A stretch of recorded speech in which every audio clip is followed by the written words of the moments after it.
Buenos días. Aquí estamos en este cuarto encuentro de sanación online, donde hoy vamos a comenzar explorando este libro que se llama Vivir sin miedo. Y vamos a comenzar con una pregunta. ¿Cómo salir de la prisión o de la trampa que con tanta paciencia nos supimos construir? Pregunta difícil, pero de respuesta sencilla. Simplemente desarmando todo lo que construimos para atraparnos o encerrarnos.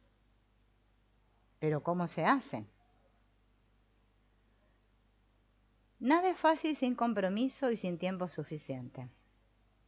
Si nos comprometemos, ponemos nuestra voluntad, decisión, atención y determinación para lograrlo y además tenemos la paciencia de perseverar en el tiempo, lo vamos a lograr.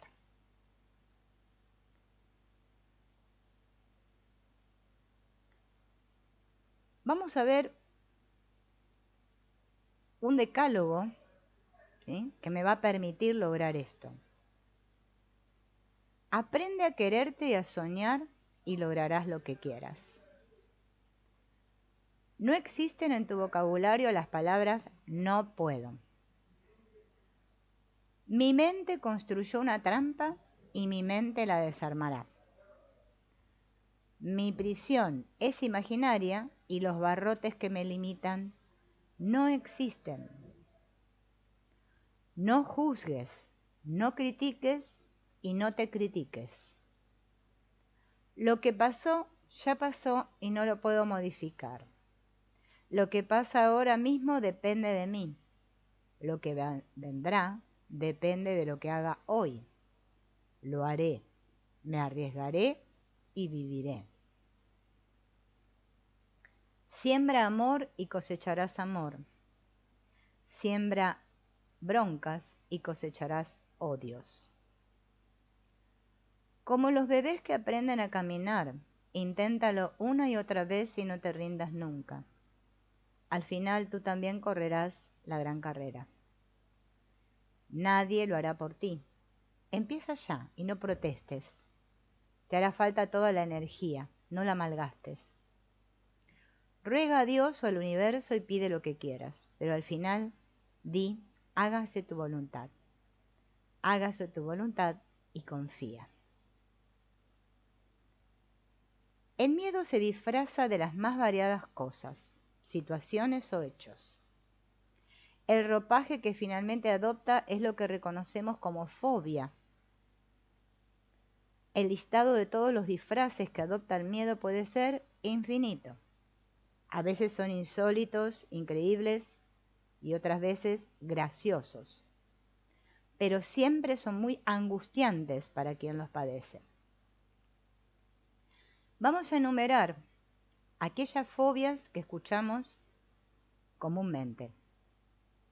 En relación con cosas inanimadas, estatuas, estampitas, botones blancos de 4 agujeros, elásticos, máquinas que funcionan con monedas, fichas o tarjetas, computadoras, cajeros automáticos, escaleras, depósitos de agua en los techos de la casa, antena de televisión, ventanas abiertas, agujas, globos. Fobias en relación con cosas con movimiento. Escaleras mecánicas, aviones, ascensores, automóviles colectivos. Fobias en relación con situaciones personales. Tengo miedo de estar sola, de salir sola, de que se mueran mis seres queridos, de que se enfermen de cáncer, de morirme yo, desmayarme, transformarme, a fracasar, al ridículo, no ser aceptado, viajar en auto, viajar sola, comer de noche, bañarme estando sola, bañarme detrás de la cortina del baño de noche, asfixiarme, que la gente piense mal de mí, escuchar mi horóscopo, fallar, equivocarme, fracasar, no poder mantener mis valores, envejecer, no llegar a vieja, que me entierren vivo, el sufrimiento humano en general, las guerras, la locura, la tortura, Estar frente a personas más importantes e instruidas que yo. Sentirme vacía. Dormir y no despertar. La miseria. Tomar decisiones. No tener que comer. La pobreza, los robos y asaltos. No llegar a ser alguien en la vida. Tener miedo de envenenar a mi familia por contaminarlos con lo que cocino o con algún tóxico. Fobias en relación con las personas. Fobia a estar en el dentista, con los médicos, con mi marido, en reuniones sociales, en un velorio, hablar en público, percibir miradas, dialogar con desconocidos, en reuniones con mucha gente, matar a un familiar, muerte de gente joven, relacionarme, ser desaprobada, tener que decir no. Fobias en relación con el espacio, al encierro, al vacío, a los lugares cerrados, a los lugares abiertos con gente, a las alturas, a los supermercados, a las rutas, a los viajes largos, a los hospitales, a la oscuridad, a mirar a través de ventanas. Fobias en relación con fenómenos extrasensoriales, apariciones, vírgenes, fantasmas, duendes. En relación con la naturaleza y el cuerpo, la luz, la sangre, los vómitos, las tormentas, los rayos, los relámpagos, el viento, enfermedades, accidentes. Fobias en relación con animales, a las arañas, a las víboras, a los perros, a los gatos, los caracoles, las tortugas, las mariposas, los pájaros, palomas, pelo de perro, pelo de gato, plumas. Fobias sin clasificar. Muerte, a lo que haya después de la muerte, a lo desconocido, a la incertidumbre, a la vida. Fobias en relación con la salud. Cáncer de familiares, infarto, rotura de aneurisma. Bien. Esos son todos los disfraces del miedo. Si pienso que estoy vencido, lo estaré. Si pienso que no me atrevo, no lo intentaré. Si pienso que no puedo, no lo lograré. Si pienso que perderé, ya he perdido. Porque en el mundo encontrarás que el éxito comienza con la voluntad del hombre. Los buenos resultados dependen de tu actitud ante la vida. Porque muchas carreras se han perdido antes de haberse corrido y muchos cobardes han fracasado antes de haber empezado su tarea. Piensa en grande y tus hechos crecerán. Piensa en pequeño y te quedarás atrás. Piensa que puedes y podrás. Todo depende de tu actitud. Tienes que esforzarte por surgir. Tienes que estar seguro de ti mismo antes de que puedas ganarte un premio. La batalla de la vida no siempre la gana el hombre más fuerte o el más hábil. Tarde o temprano el hombre que gana es aquel que creyó poder.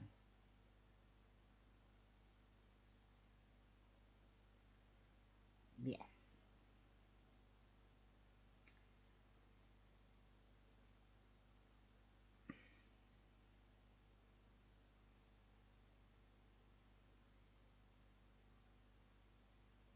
Borra de tu vocabulario la palabra no puedo, o las palabras, porque son dos, no puedo. Cada vez que quiera pronunciarla, sorpréndete no encontrándolas, porque tú sí puedes lograr lo que te propongas. Solo necesitas tiempo, constancia y determinación. Y eso está en tu interior. Si esto no es así, deberías pensar sobre tus reales deseos de superar tus miedos, si realmente quieres superarlos. Solo por hoy, proponte poner en práctica todo lo que quieras conseguir, solo por hoy. No te juzgues, no te condenes. Sé comprensivo contigo, tente paciencia, respétate. No esperes ayuda de nadie. El éxito llegará por tu esfuerzo y dedicación. Tú solamente eres el que lo hará posible. Bien.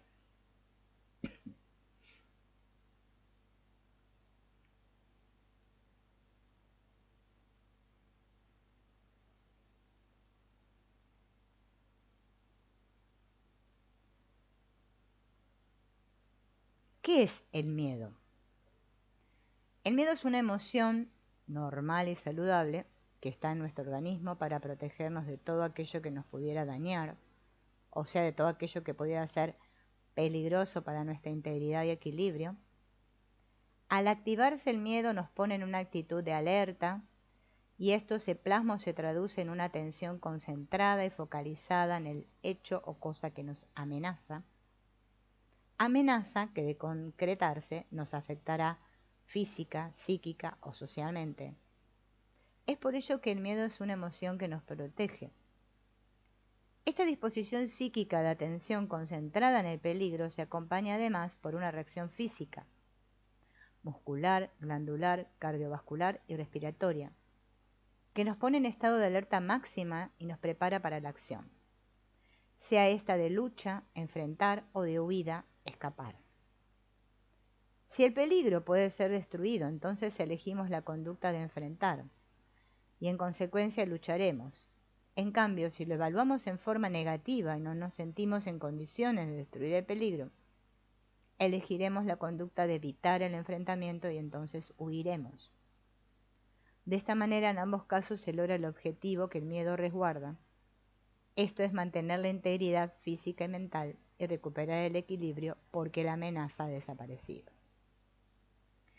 ¿Y dónde se encuentra el miedo? Todo este sistema que se pone en marcha ante la percepción de la amenaza se encuentra en el sistema nervioso central, cuyo órgano principal es el cerebro. Este y otras estructuras interconectadas entre sí se encuentran alojadas dentro del cráneo, que es de huesos planos unidos entre sí, formando una bóveda apta para proteger a estas sensibles estructuras. Estas son la corteza cerebral, el cerebro límbico y el hipotálamo. Perdón. Supongamos que tomamos una nuez con nuestros dedos y lo primero que notamos al tacto es la dureza de su cáscara, tan dura como la consistencia de un hueso. Al abrirla vemos que esta cáscara cubre y protege el fruto, que es amarronado, consistente aunque más blando y lleno de elevaciones y pliegues, separado en dos mitades que se unen en su parte media. Nuestro cráneo y el cerebro que está en su interior son comparativamente muy parecidos a lo que es una nuez. Los huesos del cráneo cubren y protegen el interior. Nuestro cerebro, que también tiene una superficie irregular con elevaciones y surcos, claramente separado por dos hemisferios que están unidos por unas fibras que se interconectan entre sí y con otras estructuras del sistema nervioso. Estas se prolongan hacia abajo alojándose dentro de la columna vertebral.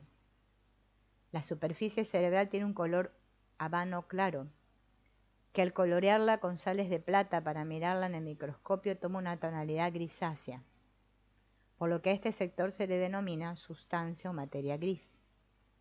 Ahí se encuentran las neuronas, que son las células que procesan la información que captamos con nuestros sentidos, producen pensamientos y emociones, y ordenan a todo el resto del organismo realizar cada una de las acciones que nos mantienen vivos y nos hacen sentir como tal. Los cuerpos de las neuronas no solo están en la corteza cerebral, sino que también se agrupan en núcleos grises que se encuentran por debajo de la superficie de la corteza y a lo largo del todo el sistema nervioso central, formando islas en medio del conjunto de fibras. Estas fibras, a modo de cables, conducen la información desde y hacia el núcleo de la neurona. En el núcleo de cada neurona se procesa la información se la compara con la ya existente, se la clasifica, se la archiva, y es allí donde al final del proceso se emiten las respuestas para que los distintos órganos la ejecuten. A este conjunto de fibras que llevan y traen información en el interior del sistema nervioso central se lo denomina sustancia blanca. Estas fibras se agrupan formando haces o vías de conducción que se prolongan en estructuras cada vez menos complejas a medida que se alejan del cerebro, formando lo que se llama el tronco cerebral. Cuando este tronco cerebral abandona el cráneo para alojarse en el interior de la columna vertebral, forma la médula espinal. Las fibras, a medida que nos alejamos del cerebro, abandonan el sistema nervioso central para dirigirse a los distintos órganos o estructuras. Es por ello que el tronco central, ya transformado en médula espinal, se va adelgazando hasta que al final, en el extremo inferior de la columna vertebral, las últimas fibras forman lo que se llama cola de caballo. Cuando una persona tras un accidente sufre la sección o corte de fibras a nivel de la médula espinal, se produce la parálisis y la insensibilidad de todos los sectores correspondientes. Lo que se interrumpe en realidad es el paso de la información a los miembros inferiores, que no les llega la orden cerebral de moverse o caminar, y tampoco llega al cerebro la información sobre el dolor, la temperatura, la solidez del cuerpo que se pisa o simplemente la sensación de sentir que se tienen piernas propias.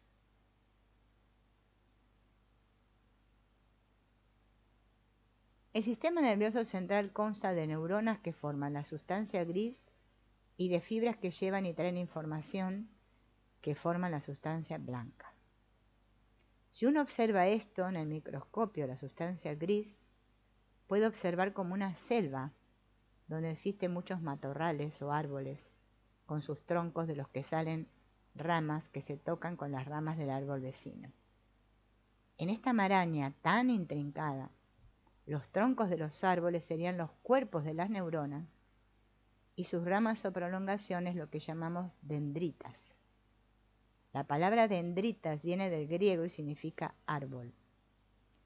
Estas dendritas se extienden hasta conectarse con las prolongaciones de las neuronas vecinas y así forman un tejido, una red de información.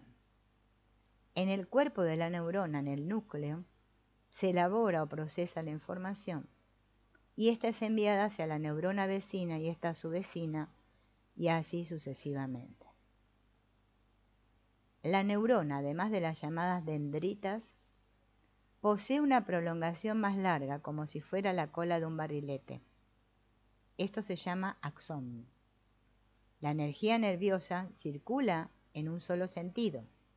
Ingresa información por las dendritas hacia el cuerpo celular, llega al núcleo, se procesa y luego se elabora una respuesta. Se la envía por el axón hacia la próxima neurona de la cadena y así hasta el órgano o sistema que va a ejecutar lo resuelto. ¿Bien?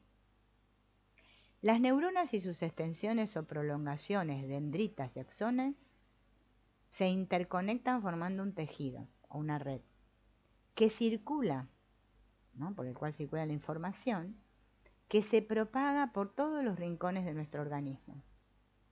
Estas fibras serían como los hilos de cobre que tienen los cables que conducen la electricidad, que van reuniéndose hasta formar gruesos cordones que se alejan del sistema nervioso central, constituyendo esto que llamamos nervios. Y a medida que estos nervios se van alejando del sistema nervioso central, se hacen más delgados, pues van dejando fibras en los distintos puntos terminales, los órganos, los músculos, la piel, etc. Entonces, nuestro organismo es un gran circuito de información por el cual circula energía nerviosa, que va de ida y vuelta para mantenernos vivos.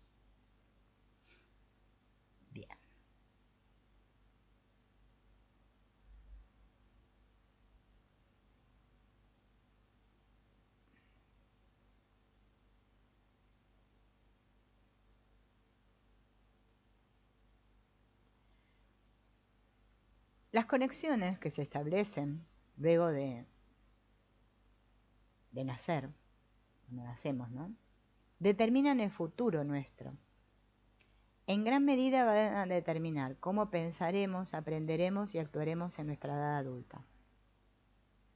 Estos vínculos o conexiones o contactos entre las neuronas se llama sinapsis, ¿no? Y esto se establece durante toda la vida. Cada vez que incorporamos un nuevo conocimiento o una nueva experiencia, la neurona crea nuevas dendritas que se interconectan y de este modo la red informática cerebral va a estar en mejor condición de proveernos las respuestas adecuadas ante distintas situaciones de la vida. El cerebro está haciendo continuamente estas conexiones, estas sinapsis.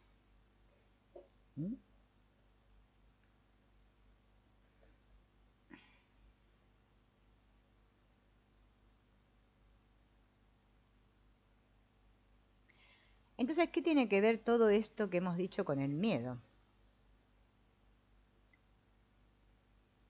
Tenemos que entender cómo funciona el miedo para protegerme y cómo funciona anormalmente, o sea, para llegar a transformar mi vida en un infierno.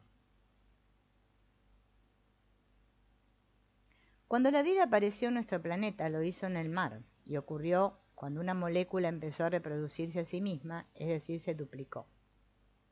Al hacerlo comenzó un ciclo evolutivo que ya lleva más de 4 millones de años, y como seres humanos somos la expresión actual de esa primer molécula. Cuando la primitiva célula duplicada a su vez se duplicó y se reunió con otras, formó organismos en apariencia distintos, pero hechos de la misma materia y dotados de la misma capacidad de duplicación o reproducción. Cuando la cantidad de células reunidas fueron numerosas, comenzaron a formarse seres cada vez más complejos. Pero al hacerlo hubo algunas células que quedaron aisladas en el interior del nuevo ser, alejadas del medio ambiente donde se nutrían y hacia donde arrojaban lo que no les servía. Entonces se hizo necesario crear un sistema que trajera los alimentos y que se llevara los desechos para equilibrar el organismo. Por eso fue necesario crear un sistema de bomba y cañerías que llevara y trajera todo lo necesario desde el medio líquido que la rodeaba, y así se originó el primer sistema circulatorio. Pero para saber lo que le faltaba y que le sobraba, el organismo tuvo que crear un sistema de señales que le permitiera organizar esta información, y esta creación fue lo que sería el antecedente evolutivo del sistema nervioso central.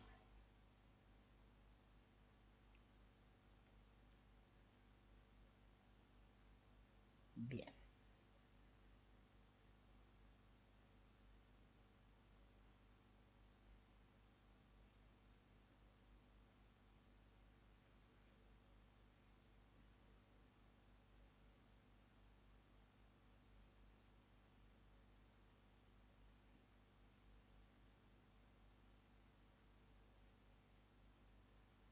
Toda esta parte la estoy pasando porque esto ya lo dijimos muchas veces.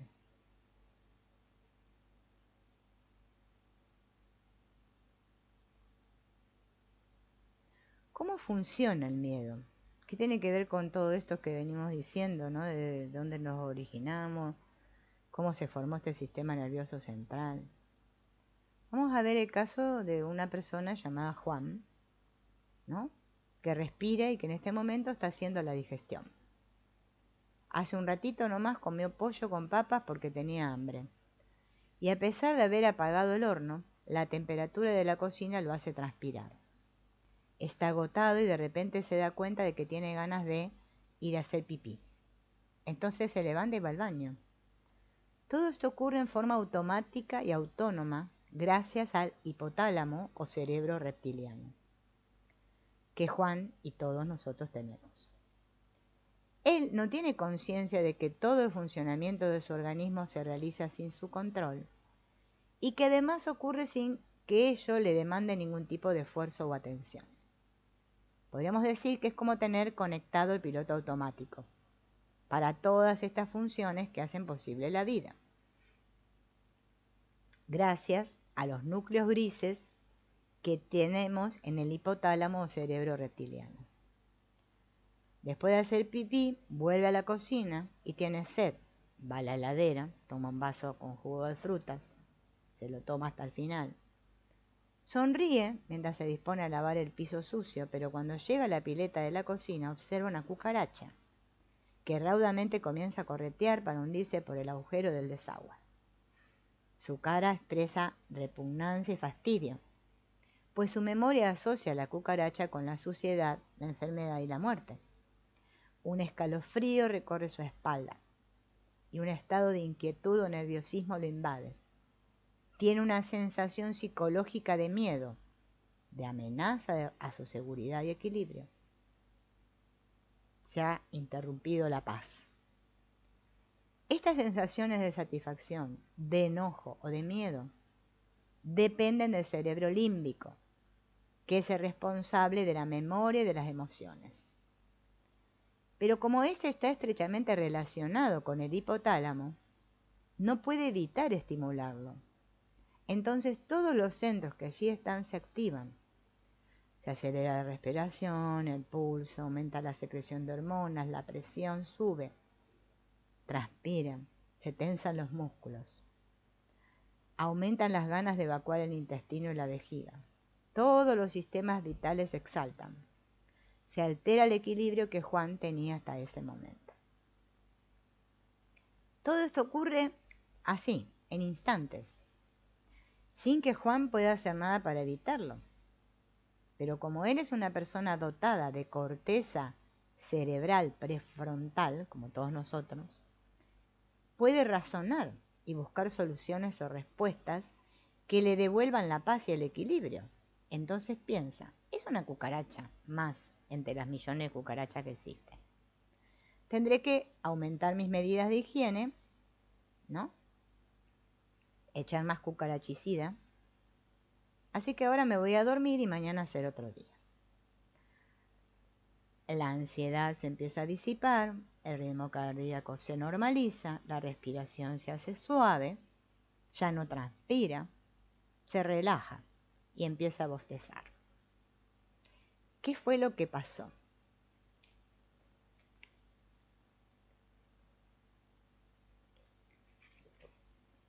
La corteza prefrontal le ordenó al cerebro límbico que cesara su alarma, pues no era una situación peligrosa ni amenazante, ya que una cucaracha no significa un peligro inmediato, y a su vez el cerebro límbico le ordenó al hipotálamo normalizar todas las funciones, porque el peligro ya no existe, ni tampoco hay fastidio ni alegría. Y todo el organismo se puso en posición de relajamiento y dispuesto para el descanso. Y ahí vino la sensación de bienestar. Esto ocurre en instantes.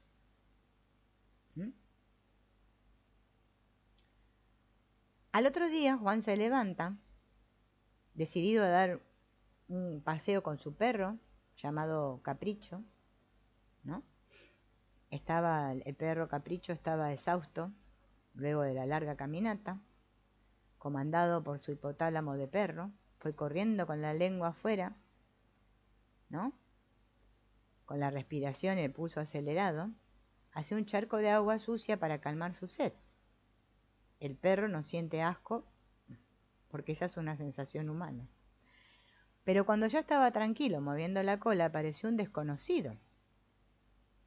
Y Capricho se puso alerta con las orejas paradas, la cola recta y los pelos del cuello erizados, para atacar o huir. Todas estas funciones comandadas por el cerebro límbico del perro.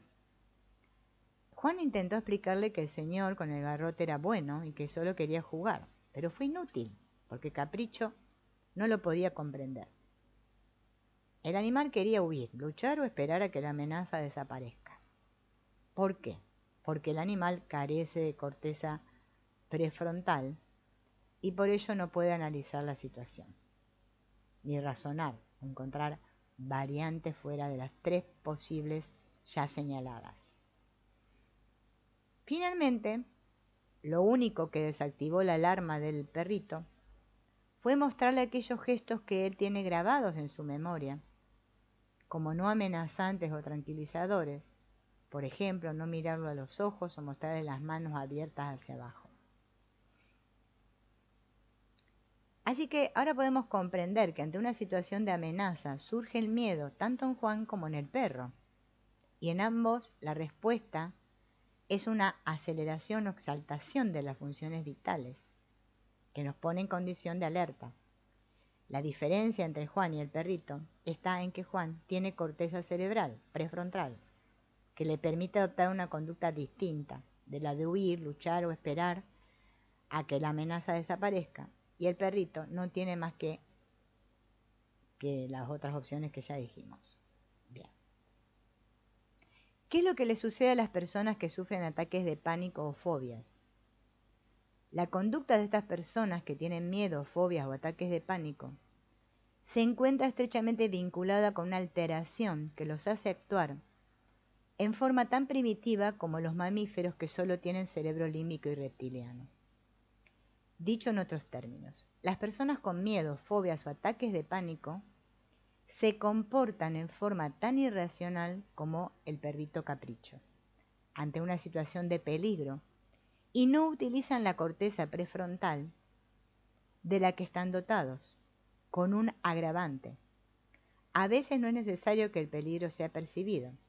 A veces es suficiente con que se lo imaginen, como les ocurre a las personas que sufren fobias específicas, así como también cuando el miedo se presenta porque sí, sin ninguna razón que lo justifique, como ocurre en los ataques de pánico.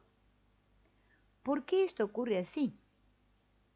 Porque algunas personas tienen fobias o ataques de pánico y otras no.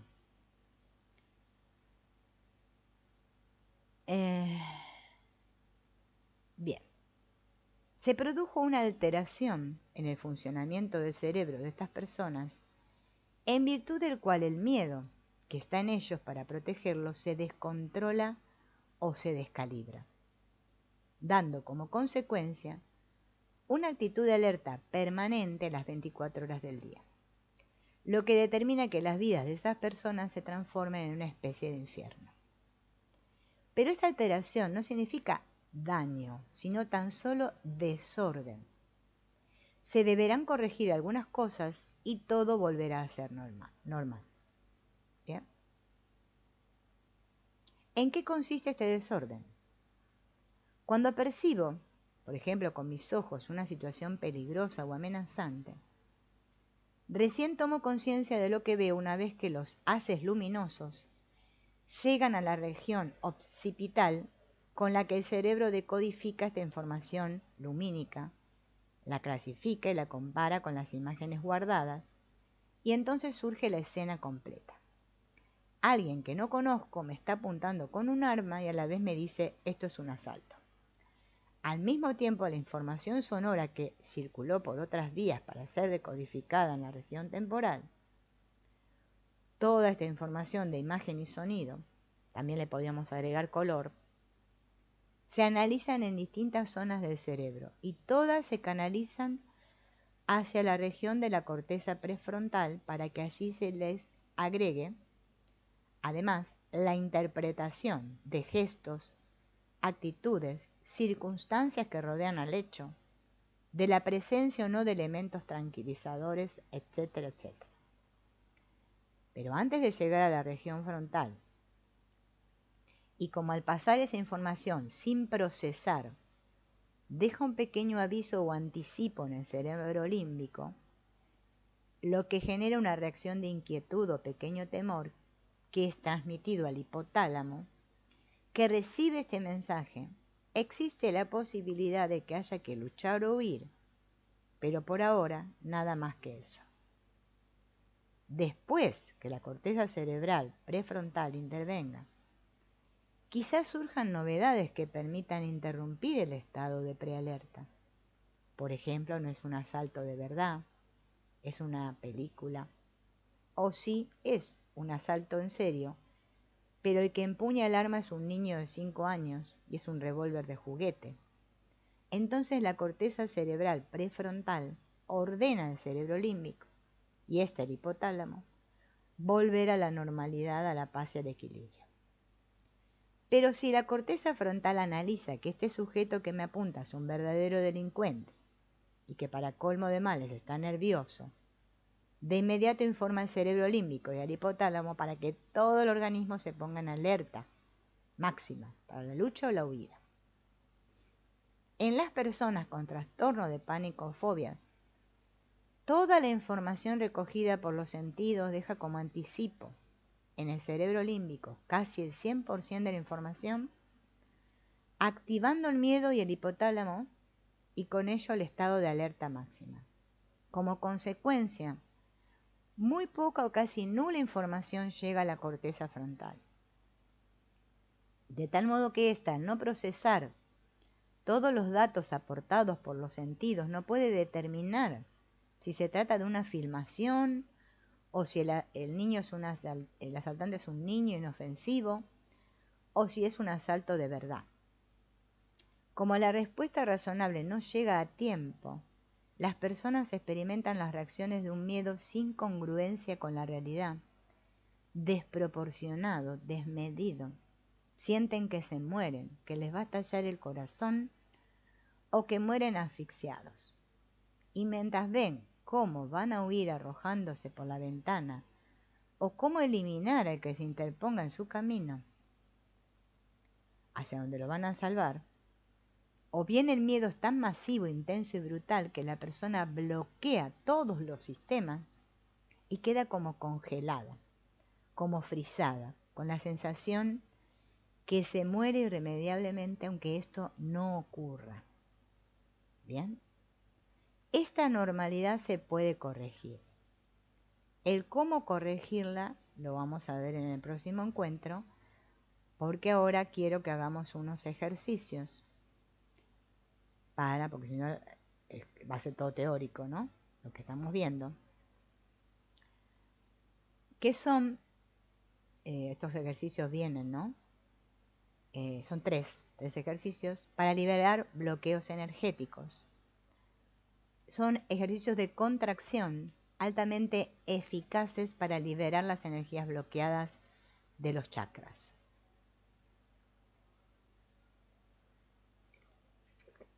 Fueron transmitidos por Kate Shexgood, ¿no? Y la realización de estos ejercicios tiene un efecto benefactor y equilibrador sobre todo nuestro organismo y se hace patente de inmediato. Para realizarlos, ¿sí? Yo lo voy a hacer sentada porque si no ustedes dejarían de verme. Me tengo que tumbar de cuerpo entero sobre el suelo, ¿sí? Y si no puedo hacer eso porque, no sé, algo no me lo permite, me tengo que sentar con la espalda lo más recta posible en la posición, o sea, la espalda, ¿no? Lo más recta posible, así como estoy yo ahora, en la posición de loto o sobre los talones. ¿Bien? Por eso tienen que estar en el suelo. Voy a cerrar los ojos, ya elija la posición esta tumbada, o la posición sentada en posición de loto, la espalda recta lo más posible, y voy a cerrar los ojos. Bien. Voy a respirar tranquila y relajadamente. Podemos hacerlo contando lentamente al revés, desde el 10 hasta el 1. ¿Bien?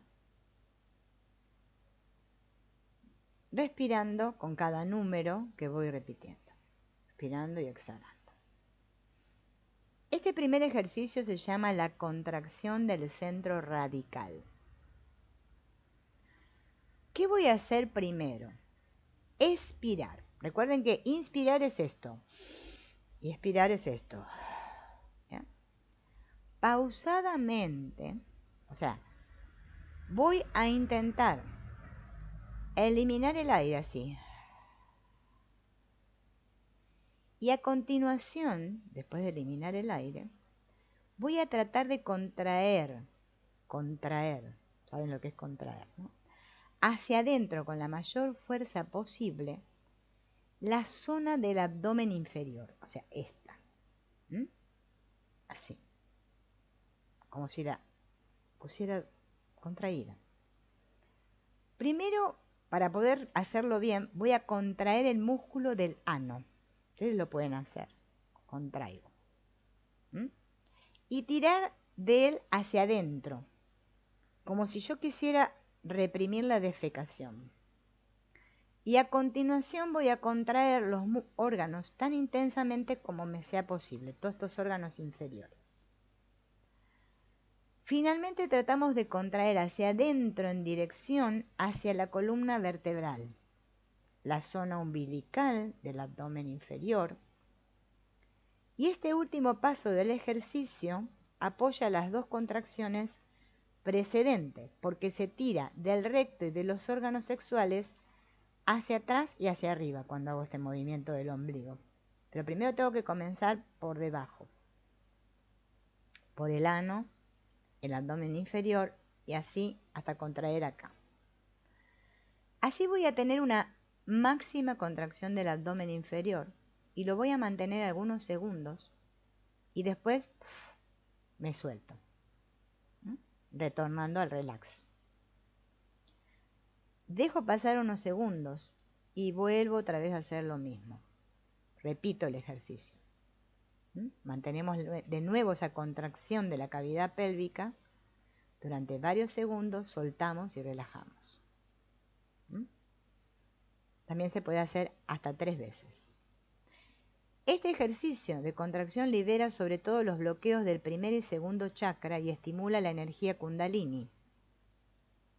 Es normal y deseable, después de realizar este ejercicio, sentir una sensación de energía o calor. Segundo ejercicio, la contracción del diafragma. El diafragma es una placa músculo-tendinosa que delimita y separa la parte superior de la cavidad abdominal de la cavidad torácica. Bien, me vuelvo a relajar, me concentro en mi respiración pausada y expiro. Y cuando expiro voy a intentar contraer hacia arriba mi diafragma, de forma que se eleve en dirección a la cavidad torácica. Al hacerlo, los órganos del abdomen superior se ven comprimidos hacia atrás, en dirección a la columna vertebral. Voy a intentar mantener esta contracción durante algunos segundos. A continuación relajo y repito otra vez.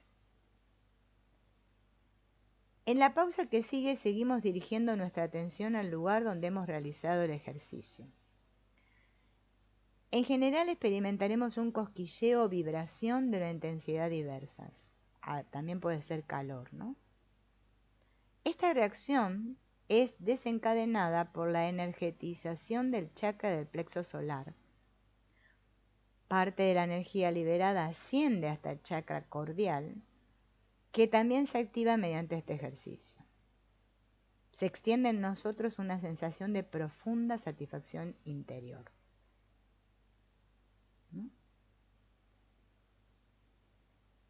Esa era para la contracción del diafragma.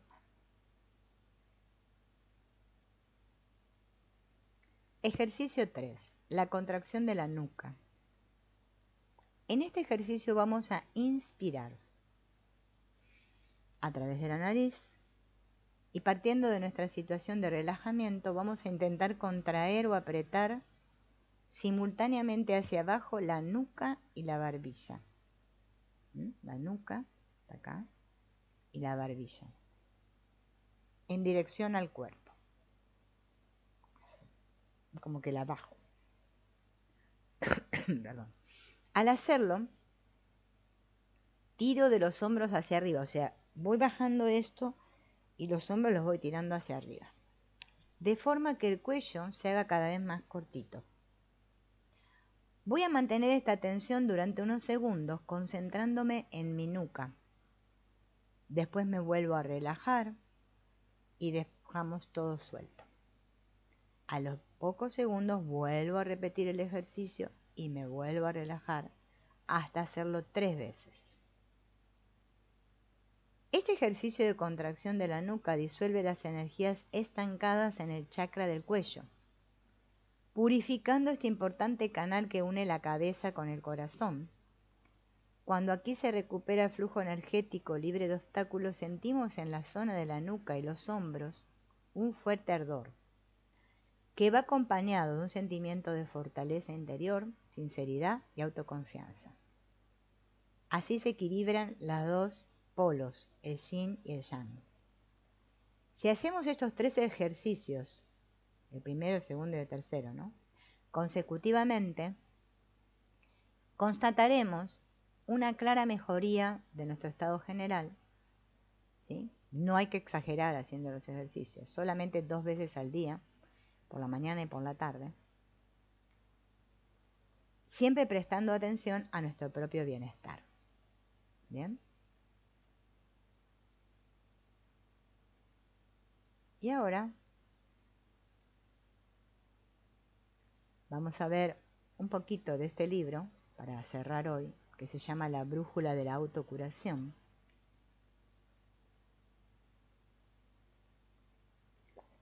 Cómo seguir conscientemente tu voz interior.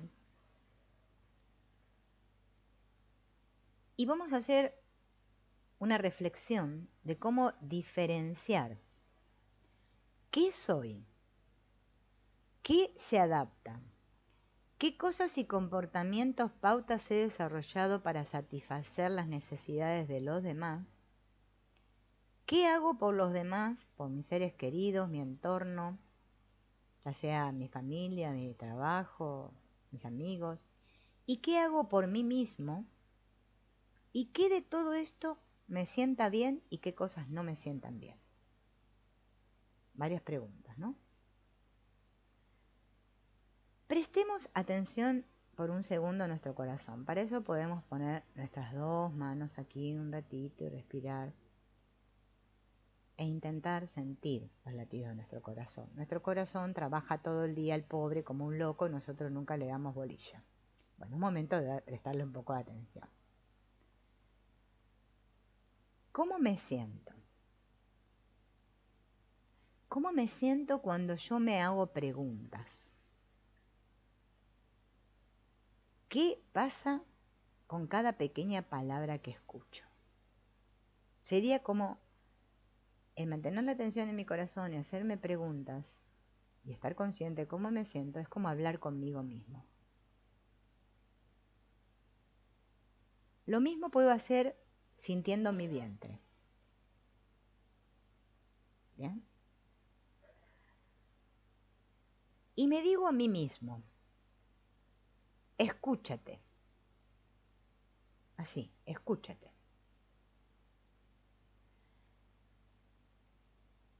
A su vez, mi vientre da vueltas en círculos cuando hay un problema que puede ser examinado. Por eso nosotros sentimos todo acá. Bien.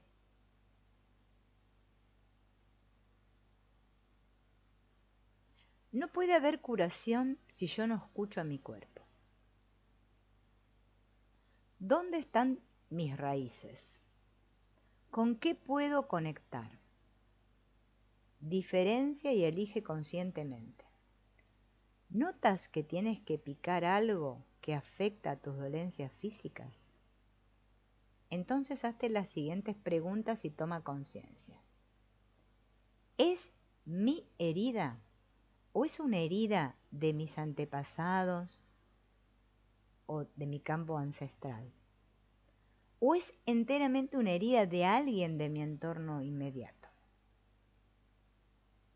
Los humanos somos muy sensibles y captamos todas las vibraciones de nuestro entorno, por lo que es posible que yo haya percibido y aceptado algo que no es mío en absoluto. Si quiero, puedo devolverlo con la siguiente visualización a quien le corresponde. ¿Bien?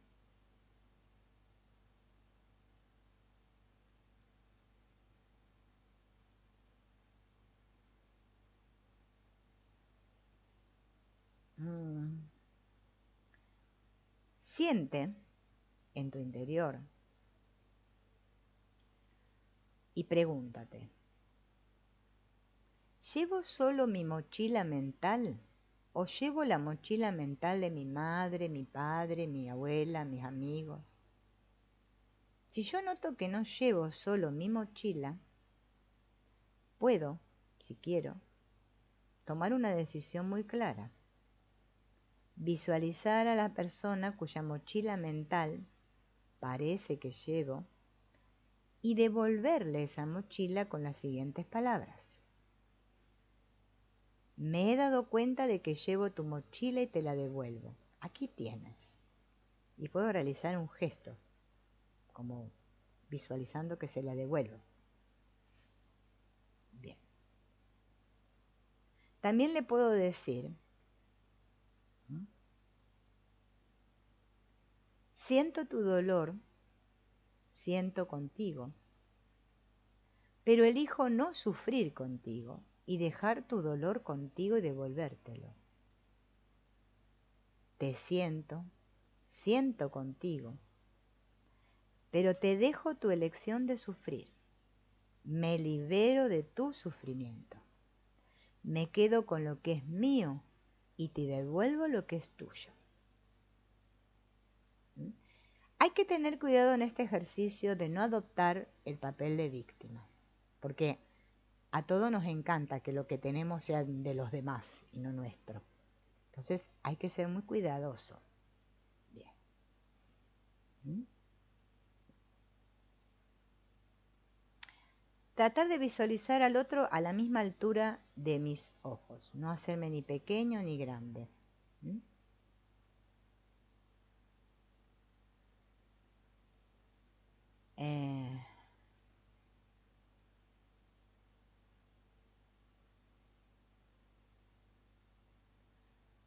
Asumo mi propia responsabilidad. Solo llevaré mi mochila. Y estoy segura de que tú también puedes llevar la tuya. Y si no, no es mi responsabilidad quitártela. Entonces salgo de ese papel de ayudador y salvador de los demás, ¿no? Si yo siempre soy una persona que me hago cargo de las cosas de los demás, no es posible en absoluto que los demás se puedan hacer responsables, porque siempre van a depender subliminalmente de mí, y yo voy a depender subliminalmente de los demás. Tengo que dejar que esas personas decidan por sí mismas, aunque esta decisión a mí no me convenga. No es mi vida, es su vida, y ellos tienen derecho a decidir y defender sus vidas, igual que tú tienes el mismo derecho. Bien.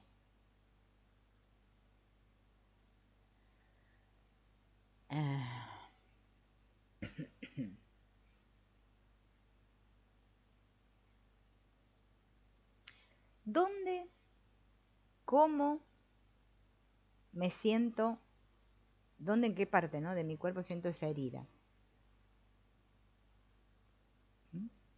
Siento un pinchazo, una molestia en esa parte del cuerpo, ¿en qué órgano? Ahí es donde estoy cargando esa herida. Eso es muy importante, conectar con el cuerpo, sentir. Porque si yo no conecto con mi cuerpo, ¿no?, es que no puedo realizar ningún tipo de ejercicio curativo, ¿no? Todos nosotros tenemos una voz interior que me dice cómo me siento realmente. Pero si esa voz está reprimida o estamos acostumbrados a no prestarle atención, porque es muy tenue, cuanto yo más me ejercite en escucharle y prestarle atención, se va a hacer más clara y más fuerte y voy a poder escuchar realmente.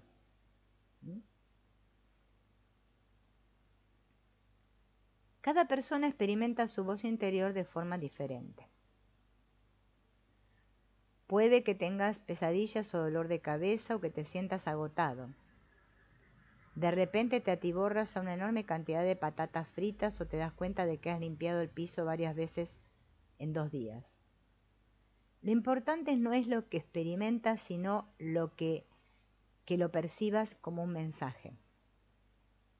Cuando te abres a tus sentimientos, no puedes elegir entre ellos, son el uno para el otro. Cada uno de nosotros necesita sentimientos. Y es sobre la base de los sentimientos como desarrollamos nuestras percepciones y la capacidad de orientarnos y tomar las decisiones correctas. Los sentimientos, incluso los dolorosos, son aliados que nos permiten saber lo que ocurre en nuestro interior y a menudo cómo debo reaccionar ante las situaciones. ¿Bien? El miedo, por ejemplo, me constriñe la garganta, tiemblo, se me aprieta el estómago, me quedo sin aliento, me saltan las lágrimas, me hormiguean las manos. Si yo he ignorado mi cuerpo durante mucho tiempo, me va a resultar difícil captar esto. Los niños pequeños no pueden decir tengo miedo si no tengo la barriga rara. Cuando los adultos dan un nombre a esta percepción, el niño aprende a asociarlas con la sensación con el sentimiento.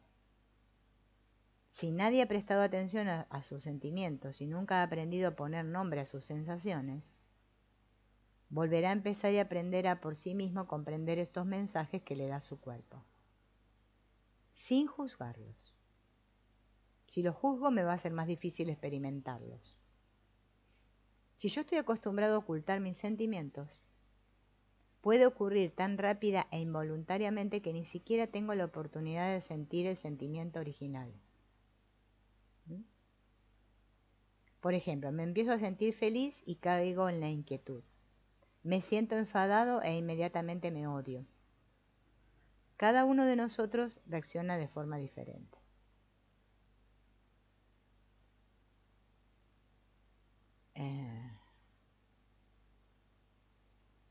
¿Qué son los sentimientos?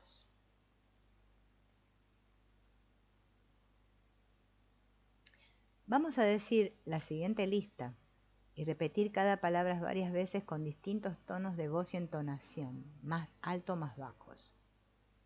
Y voy a prestar atención cuando las repito a los sentimientos mientras digo cada palabra. ¿Qué sensación despierta la palabra en mí? ¿Cómo se siente mi cuerpo? ¿No? Si hay algunas palabras que me gustan o no, de las que voy a decir ahora. Y puedo elegir escribir, por si quieren esto que yo ahora voy a nombrar, lo pueden ir escribiendo en un papel, para ya tener la lista, ¿no? Para practicarlo después. Otras que se me ocurran, ¿no? Le puedo agregar. Cuando haya terminado, voy a subrayar las 3 palabras ante las que yo reaccioné con más intensidad. Comencemos. Entusiasta. Entusiasta. Entusiasta. Tiernamente. Tiernamente. Tiernamente. Triste. Triste. Triste. La tengo que repetir con distintos tonos de entonación. Divertidísimo. Divertidísimo. Divertidísimo. Solitario. Solitario. Solitario. Irritable. Irritable. Irritable. Decepcionado. Decepcionado. Decepcionado. Temerosamente. Temerosamente. Temerosamente. Satisfecho. Satisfecho. Satisfecho. Feliz. Feliz. Feliz. Deprimido. Deprimido. Deprimido. Tímido. Tímido. Tímido. Violado. Violado. Violado. Celoso. Celoso. Celoso. Afectuoso. Afectuoso. Afectuoso. Tendemos a confundir los sentimientos con los pensamientos o las observaciones. Siento que no has sido justo. Tengo la sensación de que vas a dejarme. Son afirmaciones sobre tus pensamientos y no sobre tus sentimientos. Para saber si una afirmación es sobre pensamientos, puedo usar creo en lugar de tengo la sensación. Si tiene sentido, es más probable que sea un pensamiento o una observación. Me siento herido por lo que hiciste. Tengo miedo de que me dejes. ¿Notan la diferencia? Si estoy en contacto con personas que respetan mis sentimientos y que también están bien conectadas con sus propios sentimientos, puedo acelerar este proceso de aprendizaje a través de mis comentarios y de sus comentarios, su amabilidad, su ejemplo. Puedo aprender a conectar a través de los sentimientos del otro con los míos. ¿Bien? Y así vamos a aprender en el próximo encuentro a expresar nuestros sentimientos con varios ejercicios. Esto queda pendiente para el próximo encuentro. Nos vemos.